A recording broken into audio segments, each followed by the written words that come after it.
Hello everyone, welcome to my channel CIP with Ashok.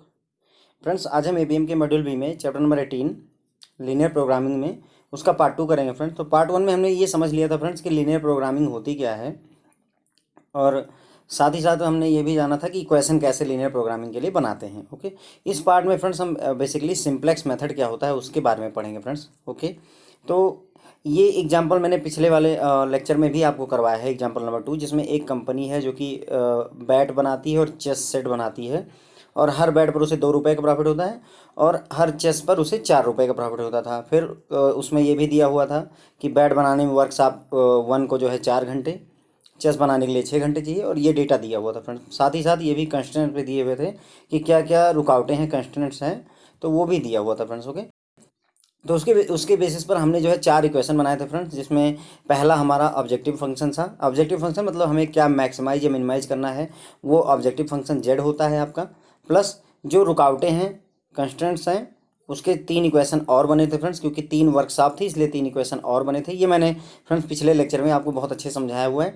चौथा constraint हर एक में रहेगा कि जो ये हम डिसीजन वेरिएबल लेते हैं एक्स और वाई, ये हमेशा क्या होते हैं, आपके नॉन निगेटिव होते हैं, यानी प्लस वैल्यू ही लेते हैं। तो ये सारी बातें हमने फ्रेंड्स आपको पिछले लेक्चर में समझाई हुई है। इस लेक्चर में हम ये देखेंगे कि सिंप्लेक्स मेथड के जरिए अगर आपको ऐसा क्वेश्चन दिया हो, या क्वेश्चन में थ्योरी दी है और आपने ऐसी इक्वेशन बना ली एक कि हमें मैक्सिमाइज करना है किसको, z equal to 2x plus 4y को, हमें इसे मैक्सिमाइज करना है, और हमारी जो कंस्ट्रेंट्स हैं वो ये हैं 1, 2 और 3 कंस्ट्रेंट दिए हुए हैं। तो इसके बेसिस पर हमें जो है इस सिंप्लेक्स मेथड को यूज करके फ्रेंड्स हम इसको सॉल्व करेंगे। वही हमारे इस लेक्चर का बेसिक पर्पज है। ओके, तो देखिए फ्रेंड्स, देखिए इसमें क्या होगा, प्रोसेस स्टेप बाय स्टेप समझने की कोशिश करेंगे। सबसे पहली ज़रूरत ये होगी कि हम इसको लीनियर प्रोग्रामिंग के इक्वेशन में कन्वर्ट करें। इस इक्वेशन को, ये जो इक्वेशन है इसको सिंप्लेक्स मेथड से सॉल्व करने के लिए उसके फॉर्मेट में हमें इसको कन्वर्ट करना पड़ेगा फ्रेंड। तो वो काम हम सबसे पहले करेंगे फ्रेंड। तो देखिए जो आपके यहाँ पर इनक्वालिटी है, ठीक है, यहाँ पर क्या लिखा हुआ है, लिखा है 4x plus 6y is less than or equal to 120 होना चाहिए। ओके, लेकिन हम इनक्वालिटी से काम नहीं करेंगे, हम इक्वल साइन के साथ काम करेंगे, यानी हम इक्वल टू 120 से काम करेंगे। तो इनक्वालिटी हमें हटाने के लिए क्या करना पड़ेगा फ्रेंड्स, मैं 4x प्लस 6y और प्लस इसमें एक कोई वेरिएबल इंट्रोड्यूस कर दूंगा। मान लीजिए ए, आपकी मर्जी है, आप x1 y1 जो भी मर्जी करें वो आप इंट्रोड्यूस कर दीजिए। एक वेरिएबल मैंने यहाँ पर ऐड कर दिया। वेरिएबल ऐड क्यों किया है, क्योंकि मुझे दिया हुआ है कि ये less than or equal to होना चाहिए, 120 घंटे से कम काम होना चाहिए या 120 घंटे के बराबर होना चाहिए। ओके, मैंने यहाँ पर ए को इंट्रोड्यूस इसलिए कर दिया ताकि मान लीजिए अगर फैक्ट्री सिर्फ 110 घंटे चली है तो ए की वैल्यू आपकी 10 हो जाएगी। अगर 120 घंटे पूरी फैक्ट्री चल चुकी है तो ए की वैल्यू आपकी 0 हो जाएगी। तो एक ऐसा वेरिएबल इंट्रोड्यूस कर दिया ताकि ये इनक्वालिटी हमारी इक्वलिटी में बदल जाए, उसके लिए एक वेरिएबल हम डाल देते हैं। ओके, तो यहाँ पर ए ऐड कर दिया। सिमिलरली इसमें भी हम बी ऐड कर देंगे, एक नया वेरिएबल, और इस वाली इक्वेशन को y is less than or equal to 10, इसमें भी इक्वल का साइन लाने के लिए मैं y प्लस सी कर दूंगा, इधर एक वेरिएबल c ऐड कर दूंगा। और इन वेरिएबल्स को जो फ्रेंड्स आपने ऐड किया, देखिए a, b और c जो नए वेरिएबल आपने इंट्रोड्यूस किए हैं फ्रेंड्स, इन्हें स्लैग वेरिएबल कहते हैं। क्या कहते हैं, स्लैग वेरिएबल कहते हैं। ओके फ्रेंड्स, तो ये देखिए वही चारों इक्वेशन आपकी लिखी हुई है फ्रेंड्स, उसी को मैंने वेरिएबल इंट्रोड्यूस कर दिया। देखिए क्या किया मैंने, 4x plus 6y less than equal to 120 था, उसमें मैंने एक वेरिएबल प्लस ए कर दिया। यहाँ एक लेस दैन आर इक्वल, देखिए यहाँ less than or equal to था, यहाँ सिर्फ इक्वल टू है फ्रेंड, नोटिस करिएगा ना। मैंने बस ये less than or equal to वाला जो साइन है इसको हटा करके इक्वल के साइन में कन्वर्ट करने के लिए यहाँ ए जोड़ दिया है। इसी तरीके से यहाँ पर इक्वल का साइन लाने के लिए बी जोड़ दिया है, तीसरे इक्वेशन में सी जोड़ दिया है। ओके फ्रेंड, तो जितनी आपके कंस्ट्रेंट की इक्वेशन होंगी, 1, 2 और 3 हैं, तो 3 वेरिएबल ऐड होंगे। अगर 2 इक्वेशन होंगी तो 2 स्लैग वेरिएबल लगेंगे। अगर 4 इक्वेशन है आपकी, ये 4 इक्वेशन होंगी तो 4 वेरिएबल आपको A B C D 4 variable लगेंगे। ओके फ्रेंड, तो ये आपको अब क्लियर हो गया। साथ ही साथ मैंने जो ये मैक्सिमाइजेशन वाला था, Z equal to 2x plus 4y, इसको भी मैं ये 2x और 4y आप लेफ्ट साइड में ले आइए, z माइनस 2x हो जाएगा माइनस 4y हो जाएगा, इक्वल टू 0 लिख दिया फ्रेंड्स। ओके, ये ऐसे इसलिए लिख दिया ताकि मुझे इक्वल टू के इस पार 120 मिल गया, देखिए पहले में, इक्वल टू के उस पार 72 मिल गया दूसरे वाले में, इक्वल टू के उस पार 10 मिल गया, और इक्वल टू के इस पार मुझे 0 मिल गया। यानी हमें इंटीजर चाहिए एक तरह से अगर मैं कहूँ तो, है ना। जबकि अगर हम इसे z equal to 2x plus 4y रखते फ्रेंड तो दिक्कत क्या आती, यहाँ 2x+4y हो जाता। इसीलिए हमने इसको लेफ्ट साइड में ले लिया है ताकि इस साइड में हमें सिर्फ इंटीजर मिले। फ्रेंड्स आई होप कि I made my point clear here. मुझे राइट साइड में इक्वल टू के उस पार हमेशा इंटीजर टाइप की वैल्यू, इंटीजर हो डेसिमल हो वो डजन मैटर्स करता है, पर वेरिएबल नहीं होना चाहिए, कहने का मतलब है ना, कांस्टेंट होना चाहिए। ओके, तो मैंने यहाँ पर कांस्टेंट ले लिया। ठीक है, तो मैंने अभी बेसिकली मैंने क्या क्या किया फ्रेंड्स, सिंपल, मैंने कुछ नहीं किया है। इनक्वलिटी को हटाने के लिए यहाँ पर ए ऐड कर दिया, यहाँ पर इनक्वलिटी हटाने के लिए बी ऐड कर दिया, और यहाँ इनक्वलिटी हटाने के लिए मैंने सी ऐड कर दिया। और एक स्टेप और गए और हमने क्या किया, इसको जो है z=2x+4y जो था, इसमें से 2x और 4y को लेफ्ट साइड में ले आए ताकि इक्वल टू के उस पार केवल कांस्टेंट बचे। ओके, तो ये एक स्टेप हमारा कंप्लीट हो गया। मैंने साथ ही साथ ये भी बताया आपको कि जो ये वेरिएबल आपने ए बी सी जो वेरिएबल इंट्रोड्यूस किए हैं, ये आपके स्लैग वेरिएबल कहलाते हैं। क्या कहलाते हैं फ्रेंड? स्लैग वेरिएबल कहलाते हैं। अब एक बात और ध्यान दीजिएगा, आप हमारे पास कितने वेरिएबल हो गए, एक्स और वाई तो था ही। देखिए अगर मैं ध्यान दूं, देखो जेड तो है ही, जेड को अभी आप इग्नोर करो। वेरिएबल के तौर पे हमारे पास एक्स है, वाई है ना, एक्स और वाई हर एक इक्वेशन में था, और प्लस हमने 3 वेरिएबल और इंट्रोड्यूस किए, ए बी और सी, 3 वेरिएबल। तो कुल मिलाकर के हर एक इक्वेशन में मुझे 5 वेरिएबल अब चाहिए। समझे बात को? एक्स वाई ए बी और सी, कितने वेरिएबल हो गए? 5। तो हर एक इक्वेशन में यहाँ कितने वेरिएबल हैं? इसमें 3। यहाँ कितने हैं? 3। यहाँ सिर्फ 2 ही हैं। यहाँ कितने हैं? 2 ही हैं फ्रेंड। जेड को मत वेरिएबल में कंसिडर करिए अभी फिलहाल, तो एक्स और वाई है तो 2 ही है। लेकिन हमें हर इक्वेशन में 5 वेरिएबल चाहिए, जितने मैंने टोटल किए हैं। तो मैं इस इक्वेशन को रीराइट करूँगा। क्यों कर रहा हूँ मैं? ताकि मेरा ये इक्वेशन जो है सिंप्लेक्स मेथड के अकॉर्डिंग कन्वर्ट हो जाए। पहला इक्वेशन क्या था? 4x + 6y + a। देखिए यहाँ लिख दिया =120। अब मैंने क्या किया यहाँ पे, देखिए 4x और 6y वैसे ही रहने दिया, प्लस a वैसे ही रहा। और देखो मुझे 3 वेरिएबल तो हो गए, x हो गया, y हो गया, a हो गया, अभी b और c रह गया। तो मैंने 0 × b + 0 × c ऐड कर दिया। ठीक है, दूसरे इक्वेशन में गए, यहाँ पर मेरे पास में b है, x हो गया, y हो गया, b हो गया, लेकिन मेरा a और c नहीं है। तो मैंने 0 × a और प्लस 0 × c ऐड कर दिया फ्रेंड्स। ओके, और इन्हें इसी सीक्वेंस में भी रखिएगा फ्रेंड्स, पहले x फिर y फिर a फिर b फिर c। देख रहे हैं 4x 2x है ना, इसी सीक्वेंस में रखेंगे। उसका तीसरे इक्वेशन में गए, यहाँ पर मुझे x y तो है, x चाहिए और b चाहिए और a चाहिए। देखो y और c ऑलरेडी है, तो आप इसे इस इक्वेशन को चाहो तो 0 × x लिख दीजिए, यहाँ पर कोई दिक्कत नहीं है। 0 × x + y प्लस 0 × a मैंने इंट्रोड्यूस कर दिया। 0a क्यों किया? क्योंकि मेरे पास सिर्फ c है, y + c है, तो c की वैल्यू तो 1 है, लेकिन मुझे चाहिए a भी, तो 0 × a ऐड कर दिया। मुझे b भी चाहिए तो 0 × b भी ऐड कर दिया, है ना, और x भी चाहिए तो 0 × x भी ऐड कर दिया, ताकि इसमें हमारे 5 वेरिएबल आ जाएं फ्रेंड्स। जितने वेरिएबल हैं z को छोड़ करके, x y a b c। अब अगर आप देखोगे तो इसमें x y a b c है, इसमें भी x y a b c है, इसमें भी आप 0 × x जोड़ लीजिए अगर x y a b c, तो देखिए सभी में। साथ ही साथ जो जेड वाला था, इसमें देखिए एक्स और वाई था, इसमें भी मैंने ए बी और सी ऐड कर दिया। क्योंकि देखिए इस इक्वेशन में ना तो ए है, ना बी है, ना सी है, इसलिए 0a 0b 0c जोड़ना पड़ गया। ठीक है, इस वाले में सी ऑलरेडी था तो 0a और 0b केवल ऐड करना पड़ गया। इस वाले में ऑलरेडी b था तो b वैसे ही रहा, और 0a 0b जोड़ दिए, 0c जोड़ दिया मैंने।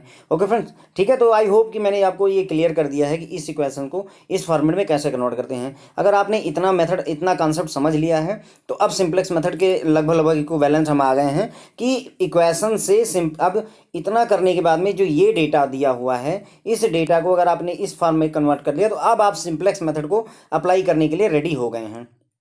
ओके फ्रेंड्स, यही पूरा डेटा यहाँ पर मैंने लिखा हुआ है कि स्लैग वेरिएबल किसे कहते हैं और क्या क्या स्टेप्स हमने अपनाए हैं, मैंने सारा कुछ आपको समझा दिया। अब फ्रेंड्स इसको हम एक टेबल में कन्वर्ट करेंगे, उस जो डेटा हमने वो किया था उसे हम टेबल में कन्वर्ट करेंगे। देखिए फ्रेंड्स, कई बार पढ़ाते समय जो है गलत जो है मतलब बोल जाता हूँ मैं, जहाँ एक्स लिखा होता है वहाँ वो वाई बोल बैठता हूँ, इस तरीके की मिस्टेक्स हो जाती है फ्रेंड्स। देखिए मेरा जो लेक्चर है वो कोई रिटर्न नहीं है, जो कुछ भी मैं बोलता हूँ वो आंखों के सामने देखते हुए ही बोलता जाता हूँ, इसलिए मिस्टेक्स हो जाती हैं फ्रेंड। तो उसके लिए मैं आप लोगों से क्षमा चाहूँगा। थैंक यू सो मच अगर आप समझते हैं इस बात को। ओके, तो देखिए मैंने ये इक्वेशन जो बनाई है फ्रेंड्स, इसको अब मुझे क्या करना है, इन चारों इक्वेशन को मुझे एक टेबल फॉर्म में कन्वर्ट करना होता है। तो कन्वर्ट कैसे करते हैं वो अगर आपको देखना है तो देखिए, सबसे पहले जेड लिखिए, फिर एक्स लिखिए, वाई लिखिए, ए बी और सी लिखिए, फिर यहाँ पर एक सोल्यूशन का कॉलम भी करेंगे। ठीक है, ऐसे टेबल बना लेंगे। मैं अभी आपको समझा रहा हूँ, नीचे आप टेबल देख लीजिएगा। जेड की वैल्यू देखिए इस इक्वेशन में 1 है। सबसे पहले फ्रेंड जिसको ऑप्टिमाइज करना है उसी लाइन को लिखिएगा, जो इक्वेशन आपकी जेड वाली सबसे पहले उसी को लिखेंगे। यहाँ पर जेड की वैल्यू क्या है, जेड के साथ मल्टीप्लाई क्या है 1 है, एक्स के साथ क्या है 2, वाई के साथ क्या है 4, ए के साथ क्या है 0, बी के साथ क्या है 0, यहाँ देख रहे हैं आप इस इक्वेशन को देखिए, सी के साथ क्या है 0, और सोल्यूशन क्या होता है फ्रेंड्स, ये इक्वल टू के उस पार वाला, तो ये भी 0 हो गया। अब इसी तरीके से पहली इक्वेशन जो आपकी है उसको इसी में लिख दीजिए। पहली इक्वेशन दिख नहीं रही है तो मैं ये वाली इक्वेशन आपको दिखाता हूँ। मान लीजिए ये वाली लिखनी है, तो देखिए यहाँ पर जेड की कोई वैल्यू है नहीं, 0 लिख दिया मैंने। एक्स की वैल्यू 2, एक्स के नीचे एक्स की वैल्यू लिख दी मैंने 2। यहाँ पर वाई की वैल्यू 6, तो 6 लिख दिया। ए की वैल्यू 0, तो ए वाले कॉलम में 0 लिख देंगे। बी वाले कॉलम में मैं 1 लिख दूंगा क्योंकि बी की वैल्यू 1 है। सी वाले कॉलम में आप 0 लिख देंगे, 0 लिख दिया। सोल्यूशन में क्या लिखेंगे 72 लिख देंगे फ्रेंड्स। ओके, इसी तरीके से अब मान लीजिए इसको लिखना है, तो यहाँ देखिए जेड 0 हो जाएगा आपका, जेड 0 हो जाएगा, जेड है नहीं, एक्स भी नहीं है तो 0 हो गया। वाई की वैल्यू 1 है तो 1 लिख दिया। ए की वैल्यू 0 है तो 0 लिख देंगे, बी की वैल्यू 0 है तो 0 लिख देंगे, और सी की वैल्यू 1 है तो 1 लिख देंगे, और सोल्यूशन में यहाँ 10 लिख देंगे फ्रेंड्स। ओके, आई होप कि I got it clear to you. और ये इसी तरीके से मैंने ये आपको इक्वेशन बनाई, देखिए जेड लिखा, एक्स वाई जो हमारा डिसीजन वेरिएबल है वो लिखेंगे, ये इसी सीक्वेंस में लिखेंगे फ्रेंड्स। सबसे पहले जेड लिखेंगे जिसे मैक्सिमाइज करना है, फिर एक्स और वाई या जेड जो आपके वेरिएबल हैं जिनको आपने लिया हुआ है मैक्सिमाइज करने के लिए, सॉल्व करने के लिए एक्स और वाई लिया वो करिएगा। फिर जो आपने स्लैक वेरिएबल 1 बाई 1 किए हैं ए बी सी उन्हें लिखा है वो लिख देंगे यहाँ पर। फिर सबसे लास्ट में सोल्यूशन मैंने बताया इक्वल टू के इस साइड वाला सोल्यूशन होता है, और ये रेशियो वाला कॉलम होता है फ्रेंड्स, इसकी आगे हमें जरूरत पड़ेगी, अभी के लिए नहीं जरूरत है। तो मैंने जेड की वैल्यू वहाँ से, अब 4 इक्वेशन थी हमारे पास में, उन चारों इक्वेशन की सहायता से मैंने ये वैल्यू यहाँ पर लिख दी है फ्रेंड्स। ओके, मैंने ये आपको समझा भी दिया है कि कैसे। अब जैसे वहाँ पर अगर याद हो, जो वो इक्वेशन थी 4x + 6y है ना, पहली इक्वेशन थी 4x + 6y + a = 120 थी, राइट। फिर हमने इसमें 0b और +0c और ऐड किया था, तो उसी, अब देखो यहाँ पर जेड है नहीं तो 0 लिख देंगे। एक्स की वैल्यू क्या है 4, तो 4 लिख दिया एक्स वाले कॉलम में। वाई की वैल्यू कितनी है 6, तो 6 लिख दिया वाई वाले कॉलम में। ए की वैल्यू कितनी है 1 है तो 1 लिख दिया। बी की वैल्यू कितनी है 0, तो 0 वाले कॉलम में 0। सी की वैल्यू 0 है तो 0, और यहाँ पर राइट हैंड साइड में क्या है सोल्यूशन में 120 = 120 है तो 120 लिख दिया फ्रेंड्स। इसी तरीके से उस इक्वेशन को हम टेबल में ऐसे कन्वर्ट करते हैं फ्रेंड्स। ओके, तो सबसे पहले, अब अगर आपको समझ में आ रहा हो, सबसे पहले आपको ये इक्वेशन दी होगी, तो आप क्या करोगे, इसमें slack variable A B C introduce करोगे। फिर इन इक्वेशन को ऐसे लिखोगे पांचों को, चारों पांचों इक्वेशन को, कि ताकि सब में एक्स वाई और ए बी सी सारे स्लैक वेरिएबल और जो हमारे डिसीजन वेरिएबल वो आ जाएं। एक बार ये हमने फॉर्मेट कर दिया, फिर हम इसको क्या करते हैं टेबुलर फॉर्म में लिख लेते हैं।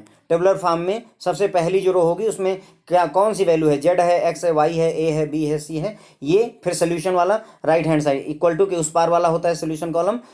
रेशियो हम आगे यूज करेंगे सॉल्व करने में। तो एक बार आपने इसको कन्वर्जन कर लिया फ्रेंड्स। ओके, आपने कन्वर्ट कर लिया।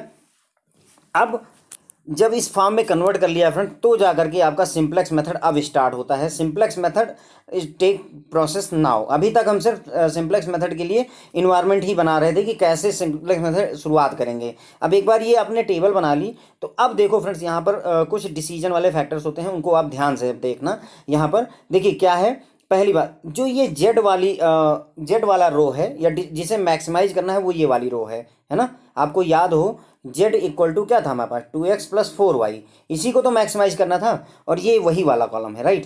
क्योंकि हम इसे इस पार ले गए थे तो माइनस हो गया, तो भी माइनस = 0 हो गया था, इसीलिए जेड के सामने 1 लिखा है, एक्स वाले के सामने -2 लिखा है, वाई वाले के सामने -4 लिखा है, ए बी सी कुछ है नहीं तो 0 0 0 था, और सोल्यूशन भी राइट हैंड साइड में भी 0 था तो 0 था। तो मेरा ये जो है यही मैक्सिमाइजेशन वाला रो है। कौन सा रो है, प्रॉफिट वाला या मैक्सिमाइजेशन रो या जेड रो, जो भी इसे आप कहना चाहो कह लो, पर हम हमारा जो मेजरली हम जो लुक करेंगे वो इसे लुक करेंगे।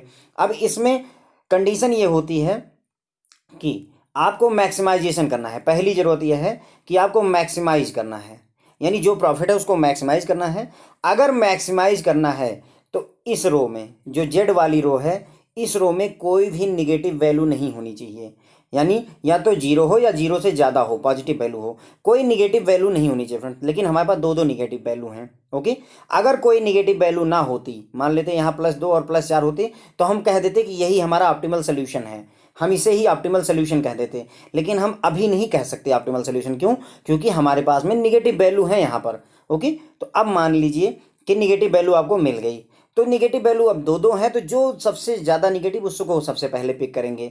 तो -2 सबसे छोटा है या -4 सबसे छोटा है? तो -4 सबसे छोटा है, तो हम इसको उठा लेंगे -4 को। एक बार आपने -4 को उठा लिया तो वो वाली पूरी कॉलम उठ जाती है फ्रेंड्स। समझिए इस बात को, -4 क्यों उठाया और ये कॉलम y वाला क्यों उठा, दोनों बातें समझिए। पहली ज़रूरत मेरी ये है कि ये जो पहली रो है z वाली रो, जिसको मैक्सिमाइज करना है उसको सबसे पहले रखेंगे फ्रेंड्स। ये आपके बाधा या कंस्टेंट वाले जो है रो हैं, ठीक है। तो जो पहली रो है इसमें कोई निगेटिव वैल्यू नहीं होनी चाहिए। कब? जब हमें अपने प्रॉफिट को या अपने इक्वेशन को मैक्सिमाइज करना है। अगर मैक्सिमाइज करना है तो यहाँ पर कोई निगेटिव वैल्यू नहीं होनी चाहिए कहीं भी। यहाँ प्लस है, यहाँ जीरो है, ओके है, लेकिन ये दो चीज़ें प्रॉब्लम कर रही हैं, निगेटिव नहीं होनी चाहिए। इसका मतलब हमें ये निगेटिव हटाना पड़ेगा।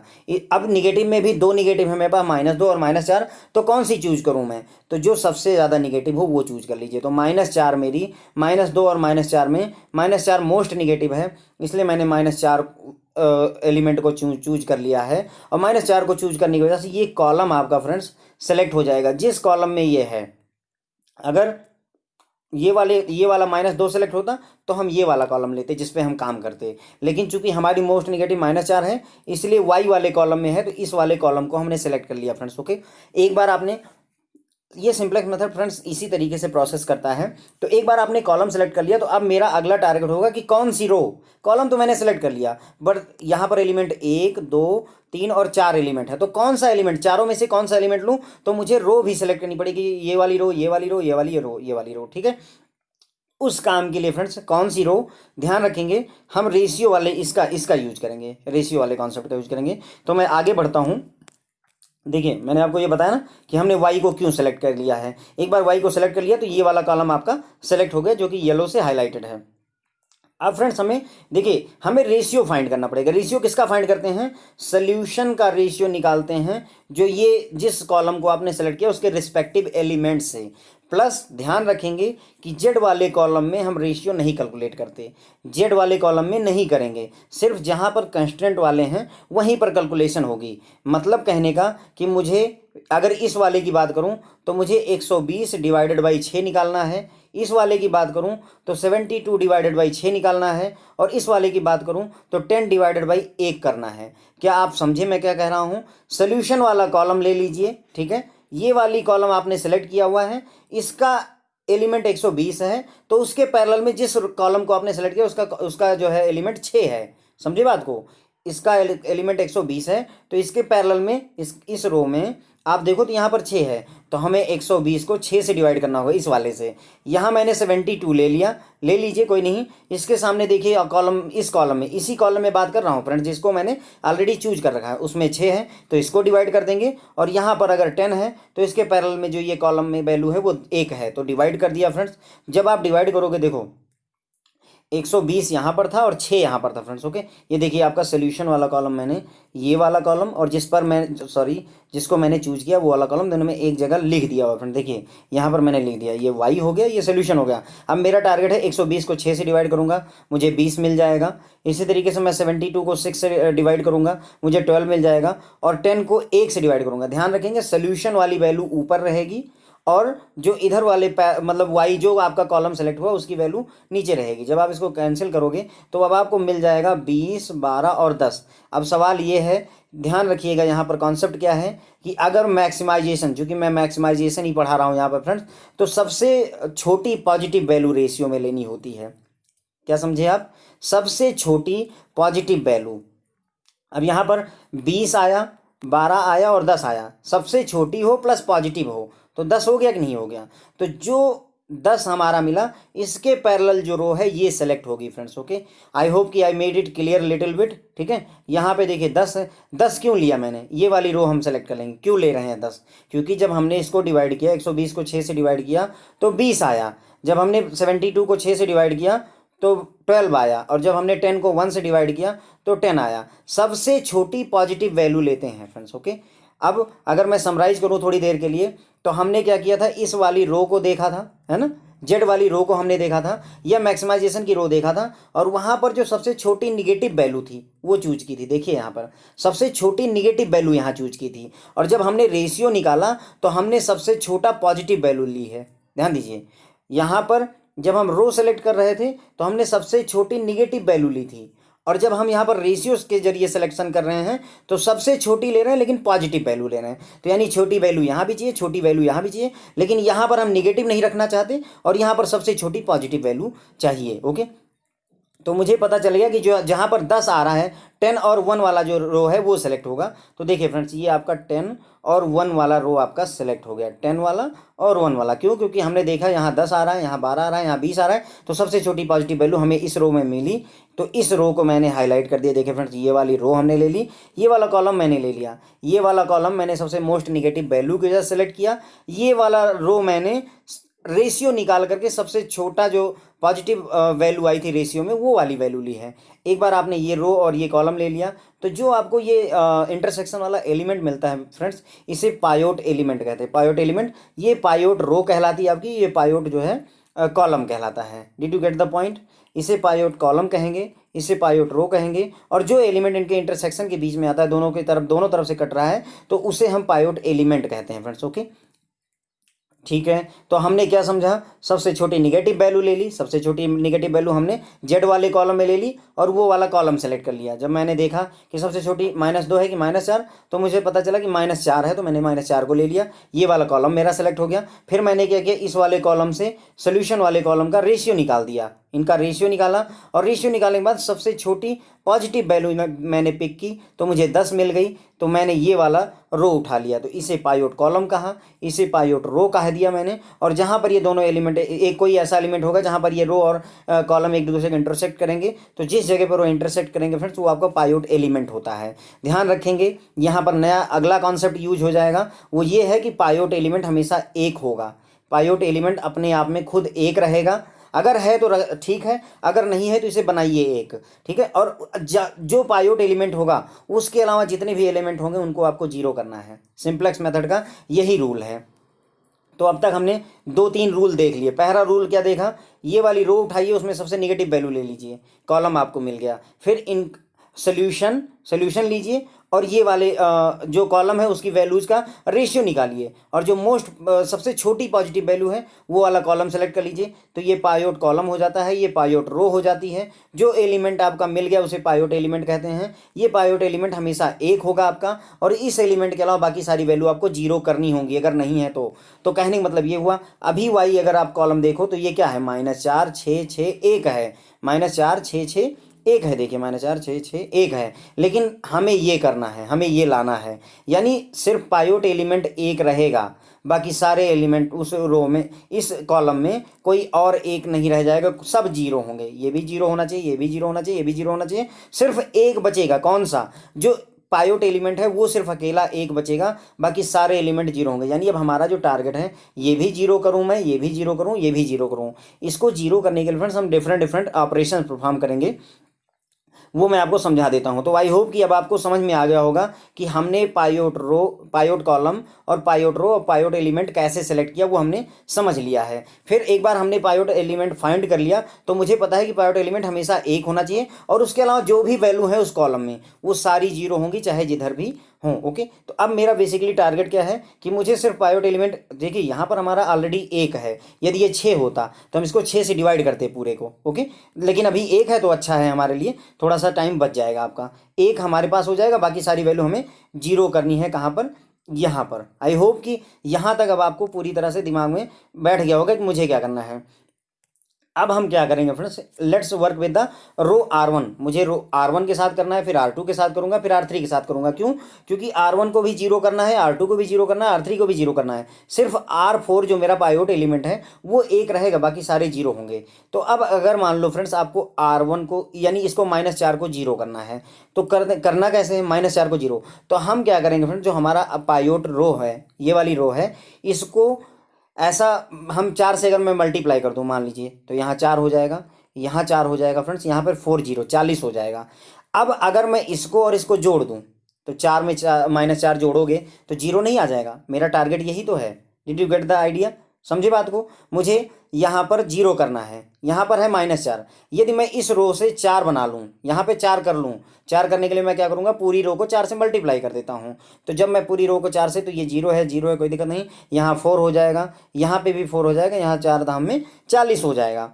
एक बार आपको ये मिल गया। अब अगर मैं इसको यानी R4 और R1 को जोड़ दूं फ्रेंड्स, तो मुझे 0 मिल जाएगा कि नहीं मिल जाएगा। तो ये जब हम जोड़ेंगे तो सारे एलिमेंट जुड़ेंगे फ्रेंड्स, ये वाला इससे, ये वाला इससे, ये वाला इससे, ये वाला इससे, और ये वाला इससे, ये वाला इससे, सारे एलिमेंट्स जुड़ेंगे फ्रेंड्स, यही इसकी खासियत है। और अगर आप मल्टीप्लाई करोगे 4 से तो पूरी रो मल्टीप्लाई होगी, अगर आप डिवाइड करोगे तो पूरी रो डिवाइड होगी। ये कॉन्सेप्ट चलता है फ्रेंड्स। ओके, तो देखिए मैंने क्या किया, आपका R1 जो था वो यहाँ लिख दिया, जो R4 था वो यहाँ पे लिख दिया, आपको अच्छे से समझाने के लिए।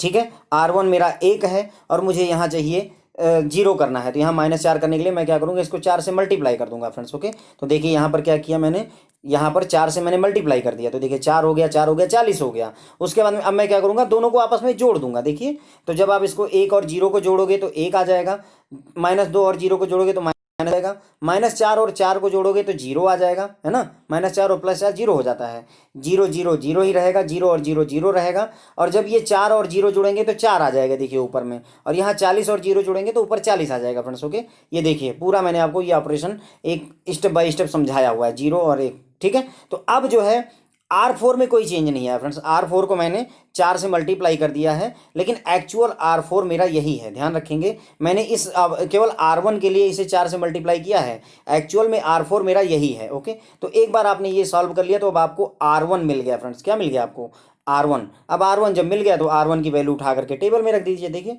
R1 की नई वैल्यू मैंने उठा करके यहाँ टेबल में रख दी फिर से। अब मुझे R2 के साथ ऑपरेशन करनी होगी, क्यों, क्योंकि R2 भी भाई यहाँ देखो मेरा टारगेट है यहाँ 1 रहेगा, ये सारे 0 होंगे। तो मैंने R1 में तो 0 ला लिया है, पर क्या यहाँ पर 0 है, नहीं। तो यहाँ 0 लाने के लिए मुझे क्या करना चाहिए फ्रेंड्स, अब आपको समझ में आ रहा होगा। मैं इसको अगर 6 से मल्टीप्लाई कर दूँ तो यहाँ देखो 6 आ जाएगा, यहाँ 6 आ जाएगा, यहाँ 60 आ जाएगा, राइट। मैं क्या करूँगा, यहाँ 6, यहाँ 6 और यहाँ 6 0 हो जाएगा। अब मैं क्या करूँगा, R2 में से R4 को घटा दूंगा, इस वाली रो में से, ये वाली रो में से ये वाली रो घटा दीजिए। देखिए फिर क्या होगा, यहाँ 0 घटाओगे तो कुछ नहीं, 4 में से 0 घटाओगे 0, 6 में से 6 घटाओगे तो यहाँ आ जाएगा 0, 1 में से 0 घटाओगे तो 1 ही रहेगा, 0 में से 0 घटाओगे 0 रहेगा। यहाँ अगर आप 0 में से 6 घटाओगे तो -6 आ जाएगा, और जब 120 में से 60 घटाओगे तो यहाँ 60 आ जाएगा फ्रेंड्स। ओके, तो यही चीज़ मैंने यहाँ पर देखिए आपको R2 फिर से पूरा का पूरा लिखा है, R4 मैंने लिखा, फिर उसके बाद में उसको 6 से मल्टीप्लाई करके आपको ये देखिए 6 से मल्टीप्लाई करके क्या होगा वो दिखाया, और फिर मैंने आपको ये दिखाया कि जब आप इसको ऐड करोगे तो क्या सिचुएशन बनेगी, सॉरी सब्ट्रैक्ट करेंगे, घटाएंगे, क्योंकि यहाँ पर +6 है और यहाँ भी +6 है, तो 6 में से 6 घटाएंगे तभी 0 आएगा। तो इसलिए मैं इसको सब्ट्रैक्ट करूँगा। जब मैंने इसको घटा दीजिए, 0 में से 0 गया 0 आ गया, ठीक है, 0 में से 4 में से 0 गया 4 आ गया, 6 में से 6 गया 0 आ गया, 1 में से 0 गया 1 आएगा, 0 में से 0 घटाया 0 आ गया, और जब 0 में से 6 घटाऊंगा मैं ये तो देखिए -6 आ जाएगा, और जब 120 में से 60 घटाऊंगा तो 60 बचेगा फ्रेंड्स। ओके, तो मुझे ये R2 मिल गया। अब R2 की जो वैल्यू मिल गई, जहाँ पर यहाँ पर मुझे 0 मिल गया, यही मुझे चाहिए था। मैंने उठा करके R2 की वैल्यू फिर से आपके लिए यहाँ पर रख दी। देखो R2 की वैल्यू मैंने आपके लिए क्या किया, यहाँ पर उठा करके फिर से रख ली, तो देखो 0 यहाँ पर भी आ गया। मेरा टारगेट क्या है, यहाँ 1, बाकी सभी जगहों पर 0। अब यहाँ पर 6 है, अब इसका मतलब ये हुआ कि अब मुझे R3 के साथ काम करना पड़ेगा। तो जैसे हमने R2 के साथ किया वैसे ही R3 के साथ करेंगे, इसी को फिर से 6 से मल्टीप्लाई कर देंगे, राइट। 6 से मल्टीप्लाई करूँगा तो ये 0 ही रहेगा, ये 6 हो जाएगा, ये 6 हो जाएगा, और ये 60 हो जाएगा फ्रेंड्स। ओके, उसके बाद में मैं क्या करूँगा, R3 में से R4 घटा दूंगा फ्रेंड्स। ओके, तो ये हो जाएगा 0 में से 0 0 ही रहेगा, 2 में से 0 घटाएंगे 2 रहेगा, 6 में से 6 घटाएंगे, अब ये हो जाएगा फ्रेंड्स आपका 0, 0 में से 0 अगेन 0, 1 में से 0 1 ही रहेगा, और यहाँ जब 0 में से 6 घटाओगे तो -6 हो जाएगा, और जब आप 72 में से 60 घटाओगे तो आपको 12 मिल जाएगा। ओके, तो वही चीज़ यहाँ देखिए मैंने एक ही साथ लिखा हुआ है। देखिए आपका R4 मैंने लिखा, आपका R3 मैंने लिखा, राइट, R4 R3 लिखा, फिर मैंने R4 को 6 से मल्टीप्लाई कर दिया। देखिए 6 से मल्टीप्लाई किया तो R4 की वैल्यू मैंने यहाँ पर 6 और 60 हो गई, और उसके बाद में मैंने फिर यहाँ R3 और 6R4 को घटा दिया, R3 में से 6R4 को घटा दिया, यानी जो आपकी येलो वाली लाइन है इनको आपस में सब्ट्रैक्ट कर दीजिए। तो देखिए यहाँ पर 6 में से 6 घटाया 0 आ गया, 1 में से 0 घटाया 1 आ गया, 0 में से 6 घटाएंगे तो -6 आ जाएगा, और 72 में से 60 घटाएंगे 12 आ जाएगा। फ्रेंड देखिए आपको ऐसे लग रहा होगा कि ये इतने ज़्यादा लेंदी स्टेप हैं, लेकिन एक बार आप समझ गए, पूरा आइडिया आपके दिमाग में बैठ गया, तो ये सारी कैलकुलेशन इसी टेबल में हो जाएगी। कोई दूसरी टेबल नहीं लगती, इसी टेबल में ही कैलकुलेशन करके अगला सीधे सीधे R1 R2 R3 सब आप लिख दोगे। लेकिन चूंकि आपको मुझे समझाना है, इसलिए एक बार डिटेल में देख लेना और आपके दिमाग में ये बात बैठा देनी कि क्या कैसे चल रहा है, वो जरूरी है। तो मैंने जब कैलकुलेशन कर ली फ्रेंड्स, तो ये देखिए मुझे R3 की नई वैल्यू मिल गई आपकी ना, R3 की नई वैल्यू हमने उठा करके टेबल में रख दी फिर से। ओके, ये देखिए R3 की नई वैल्यू के साथ में ये आपकी टेबल आपको मिल गई। तो देखिए मेरा बेसिकली अब मेरी एक आइट्रेशन कंप्लीट हो गई। एक आइट्रेशन कंप्लीट क्यों कहा मैंने, क्योंकि मुझे चाहिए था कि सिर्फ पायोट एलिमेंट को छोड़ करके बाकी सारे जीरो हो जाएं, और वो हो गया है। देखिए सारे जीरो हो गए, यही मेरा पहला टारगेट था कि जो ये एक मतलब जो पायोट एलिमेंट मेरा ये इधर से इधर जो सेलेक्ट हुआ था इसको छोड़ करके बाकी सारे जीरो हो जाएं। तो फ्रेंड्स हमने ये काम कंप्लीट कर दिया। अब मैं देखूंगा क्या ये ऑप्टिमल सोल्यूशन है, क्या ये ऑप्टिमल सोल्यूशन है जब ये सारे जीरो हो गए। तो नहीं, क्यों नहीं है, क्योंकि इस रो में जो पहली रो है जेड वाली रो है, इसमें कोई निगेटिव वैल्यू नहीं होनी चाहिए, लेकिन यहाँ तो निगेटिव वैल्यू है अभी भी। तो इसका मतलब ये ऑप्टिमल सोल्यूशन नहीं है। इसका मतलब अब हमें इससे भी छुटकारा पाना पड़ेगा। तो जो वैल्यू निगेटिव आई, अब देखिए यहाँ पर कई वैल्यू नहीं है, एक ही वैल्यू निगेटिव है, तो यही वाला कॉलम हम सेलेक्ट कर लेंगे। क्यों, समझे बात को। फिर से वही पुराना स्टेप, सारा स्टेप अब पुराना वाला फिर से रिवाइज होगा। फ्रेंड देखिए यहाँ -2 को मैंने सेलेक्ट किया।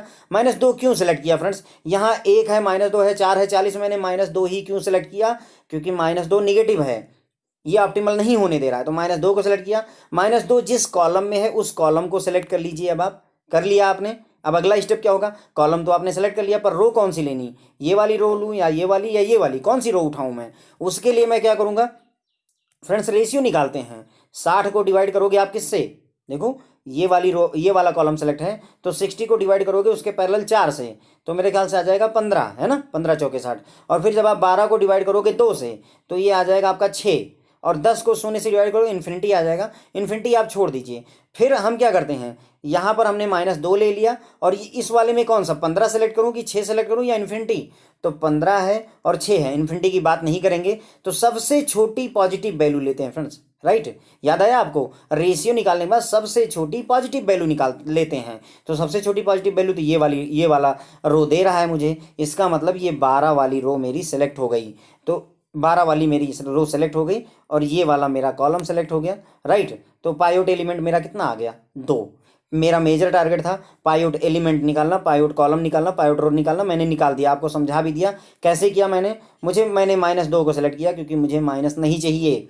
पहली रो में R1 में या जेड वाली रो में मुझे माइनस नहीं चाहिए, इसलिए -2 को सेलेक्ट किया। अच्छा मान लीजिए यहाँ पर -2 था और यहाँ -6 होता, तो मैं -2 लेता कि -6 लेता, मैं -6 वाला कॉलम सेलेक्ट करता, क्योंकि मुझे मोस्ट निगेटिव वैल्यू लेनी होती है। क्योंकि यहाँ पर एक ही है, तो मैं मोस्ट निगेटिव यही हो गई आपकी एक तरह से, तो इसलिए मैंने -2 को सेलेक्ट किया और ये वाला कॉलम सेलेक्ट होके आ गया। फिर हम पहले वाले का रेशियो नहीं निकालते फ्रेंड्स, राइट। जेड वाली रो का जिसे मैक्सिमाइज करना है उसका रेशियो नहीं निकालते। बाकी कंस्टेंट वाले का रेशियो निकाला मैंने, 60 और 4 का रेशियो निकाला मैंने, 15 आ गया। 12 और 2 का रेशियो निकाला मैंने, 6 आ गया। 10 और 0 का रेशियो निकाला, इन्फिनिटी आ गया फ्रेंड्स। ओके, अब आपके पास 15 है, आपके पास 6 है, इन्फिनिटी छोड़ दीजिए, तो मतलब सबसे छोटी पॉजिटिव वैल्यू 6 वाली हो गई। तो 6 कहाँ आया है, 12 और 2 वाले में। तो ये वाला जो कॉलम है फ्रेंड्स, ये आपका पायोट कॉलम हो गया, ये सॉरी पायोट रो हो गया। ये वाला रो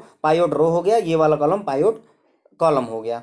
ओके, यही बात यहाँ देखिए, मैंने ये वाला रो क्यों, ये एक्स वाली रो कॉलम क्यों सेलेक्ट किया, एक्स वाला कॉलम इसलिए सेलेक्ट किया है क्योंकि यहाँ निगेटिव वैल्यू है -2। फिर मैंने आपको दिखाया रेशियो लेकर के, देखिए 15, 6 और 10 आ गया। ओके, तो 6 वाला यानी जहाँ 12 है सोल्यूशन में, वहाँ वाली वैल्यू उठाएंगे। तो देखो फ्रेंड्स, मैंने ये आपको उठा करके दे दिया, ये उठा करके दे दिया। अब पायोट एलिमेंट मेरा 2 हो गया। अब मैंने आपको बताया था कि हमारी सिचुएशन ये होती है कि पायोट एलिमेंट की खासियत क्या होती है कि सिर्फ पायोट एलिमेंट 1 रहता है, बाकी सारे 0 होते हैं, राइट। यही टारगेट है ना, पायोट एलिमेंट सिर्फ एक रहेगा, यानी जहाँ 2 है वहाँ 2 नहीं चाहिए मुझे चाहिए 1। पिछले वाले में 1 ऑलरेडी था तो आसान था, इस बार हमारे पास 2 है तो इससे भी छुटकारा पाना पड़ेगा। और प्लस ये जो 4 है ये 0 करूँगा, जो -2 है 0 करूँगा, और ये 0 ऑलरेडी, तो ये एक काम ईजी हो जाएगा। ओके, तो अब इसको फ्रेंड्स 2 है और इसको जो है 1 करने के लिए क्या करना पड़ेगा, सीधी सी बात है, आप पूरी सारी रो को 2 से डिवाइड कर दीजिए, पूरी रो को 2 से डिवाइड कर दिए, हर एक एलिमेंट को।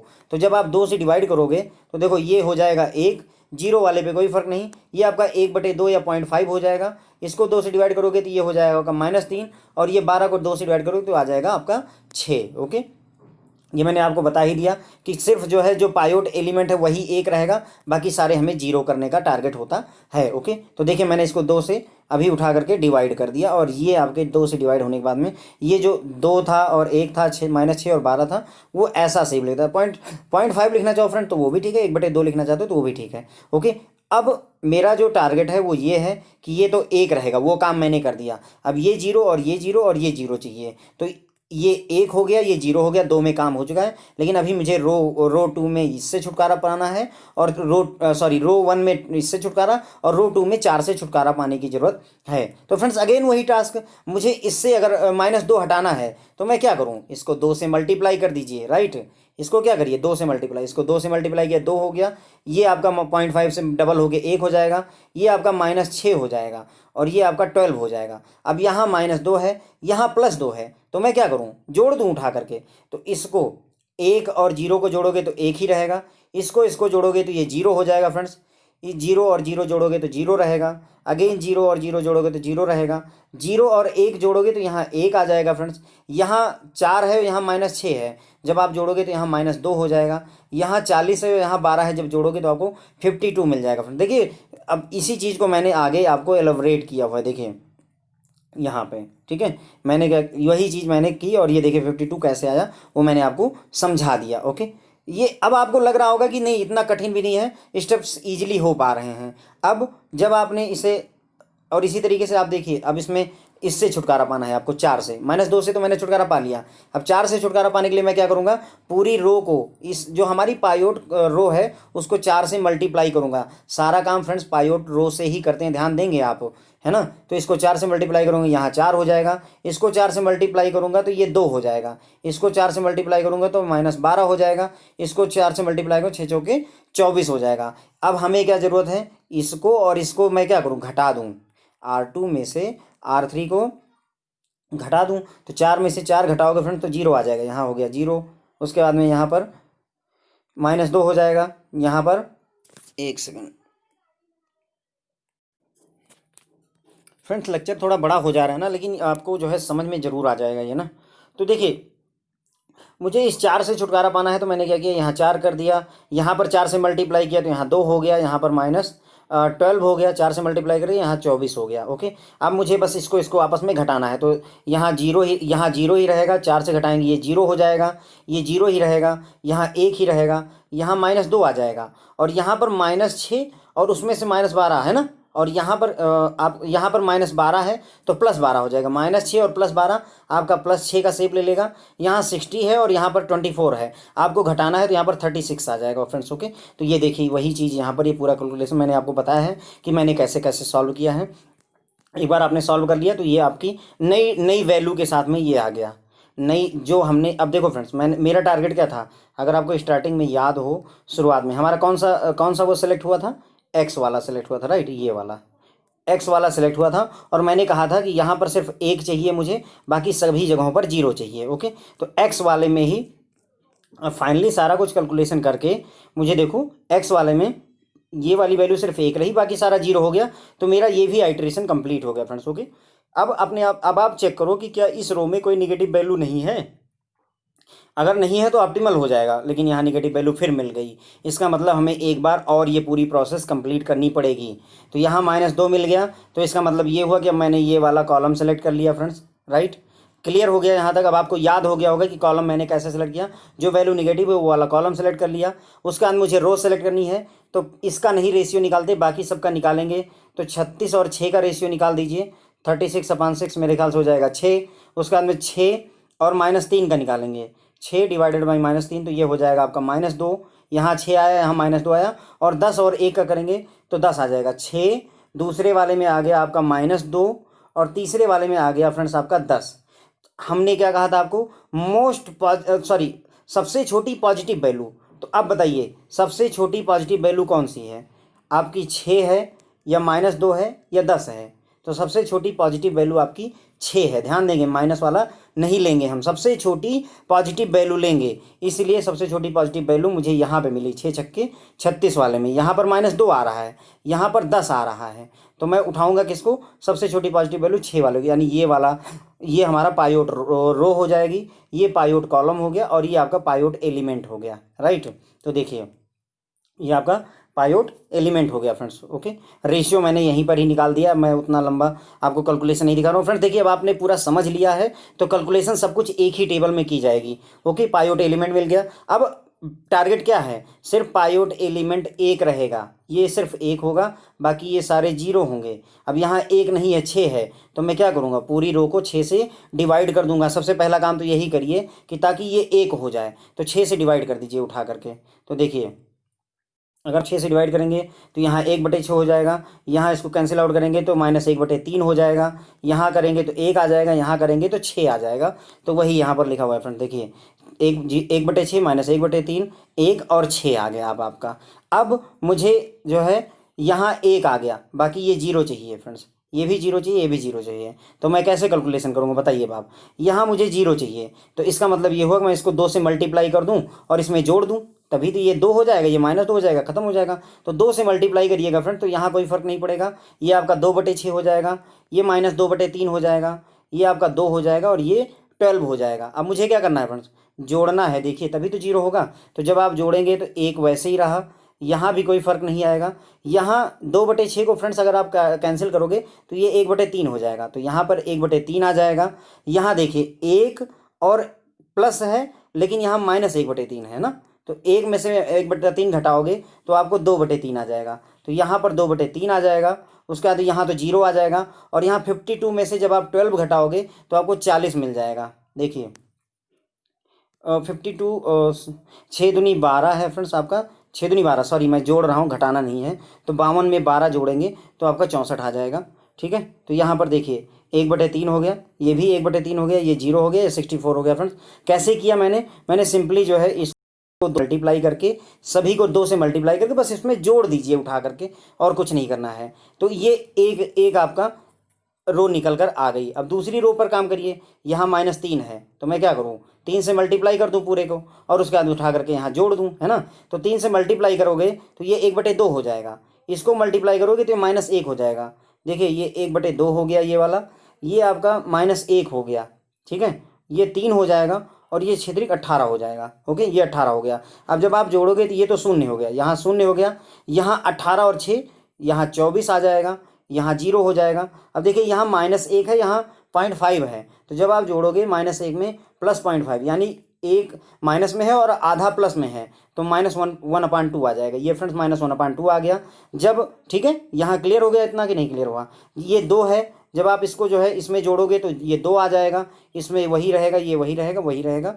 तो फ्रेंड्स ये देखिए यहाँ पर कैलकुलेट होकर के -1/2, 0, 24 और 1/2 आपका आ गया। ओके, ठीक है, ये आपको उम्मीद है कि समझ में आ रहा होगा कि मैं ये कैलकुलेशन कैसे कर रहा हूँ। फ्रेंड्स देखिए, अगर आपके पास में कापी और पेंसिल होगा या पेन होगी तो आप ये कैलकुलेशन वहाँ पर कर सकोगे। यहाँ पर दिखाना थोड़ा मुश्किल है, लेकिन आप जब खुद कैलकुलेट करोगे तो ये इतना डिफिकल्ट नहीं लगेगा। तो मुझे यहाँ पर भी 0 मिल गया फ्रेंड्स। ओके, अब सबसे लास्ट वाले में यहाँ भी 0 चाहिए, तो यहाँ 0 लाने के लिए मेरे ख्याल से मैं सीधे सीधे क्या करूँ, R4 में से अगर R2 घटा दूँ, सीधा R4 ले लूँ और R2 ले लूँ और सीधे सीधे सब्ट्रैक्ट कर दूँ, ये 0 आ जाएगा। तो अब आप 10 में से 6 घटाओगे, 4 बचेगा, 1 में से 1 घटाओगे, 0 बचेगा, 0 में से -1/3 करोगे तो +1/3 हो जाएगा, 0 में से 1/6 घटाओगे तो -1/6 आ जाएगा, एक में से जीरो घटाओगे एक ही आएगा, जीरो में से जीरो घटाओगे जीरो आएगा, जीरो में से जीरो घटाओगे जीरो, जीरो जीरो, उसके बाद में एक माइनस एक बटे छः, एक बटे तीन, ये देखिए जीरो जीरो, एक माइनस एक बटे छः प्लस एक बटे तीन, जीरो और एक बटे चार।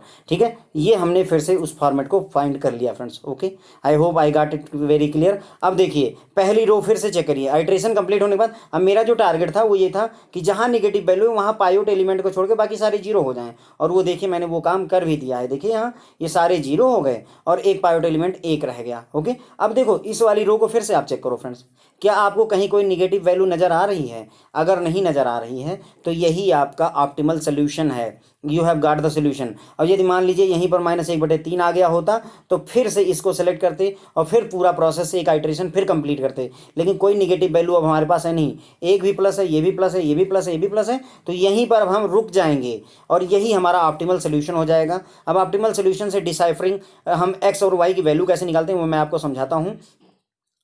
सेम यही वाली टेबल मैंने नीचे लिख दी है फ्रेंड्स यहाँ पर। अब देखिए क्या करना है, जब आप ऑप्टिमल सोल्यूशन आ गया यानी अब आगे फर्दर नहीं बढ़ना है, तो ध्यान दीजिए, हमेशा ध्यान देना कि जेड की वैल्यू में एक्स के कॉलम में या वाई के कॉलम में सिर्फ एक जगह एक आएगा, क्योंकि हमने सोल्यूशन ही ऐसे किया है कि सिर्फ एक जगह एक बचे बाकी सभी जगह जीरो बचे। यही काम हमने एक्स के लिए किया है, एक जगह एक बचे बाकी सभी जगह जीरो बचे, और जेड के लिए भी एक जगह एक और बाकी सभी जगह जीरो ऑलरेडी रहता ही है जेड के लिए ना। तो जहाँ पर एक्स की वैल्यू एक है या वाई की वैल्यू एक है उसी के सामने ये रो डाल दी, एक तीर बना दीजिए। जैसे एक्स वाले कॉलम में है एक कहाँ मिला, यहाँ, उसके सामने तीर बना दीजिए। सोल्यूशन वाले कॉलम में 24 आ गया तो x बराबर 24 हो गया आपका आंसर। गेट द आइडिया, समझ में आया? y वाले कॉलम में है, मैंने देखा एक कहाँ है, यहाँ है, उसके सामने सोल्यूशन में देखा 4 है तो y बराबर 4 हो गया। समझ गए फ्रेंड्स? जेड में एक कहाँ है, यहाँ है, एक के सामने क्या है 64, यानी z बराबर 64 आ गया। तो कहने का मतलब समझ गए होंगे आप। x वाले कॉलम में आइए, देखिए एक कहाँ है, यहाँ मिला, जिस रो में है रो 3 में, तो रो 3 में सोल्यूशन क्या है 24, यही x की वैल्यू हो गई। y की वैल्यू फाइंड करने के लिए मैं y वाले कॉलम में आया, मैंने देखा एक यहाँ है रो 4 में, तो रो 4 में सोल्यूशन क्या है 4, तो y बराबर 4। और हमारा z की वैल्यू इसी तरीके से देखा z वाले कॉलम में, तो हमेशा पहला ही रहेगा और ये आपका 64। तो यानी अब मैं लिखना चाहूँ तो मैं लिख सकता हूँ कि z की वैल्यू 64 है, x की वैल्यू हमारी कितनी है फ्रेंड्स, x की वैल्यू x वाले कॉलम में है और यहाँ पर देख लिया 24 है तो x की वैल्यू 24 हो गई। इसी तरीके से y वाले कॉलम में है और यहाँ पर देखा 4 है तो y बराबर 4 हो गया।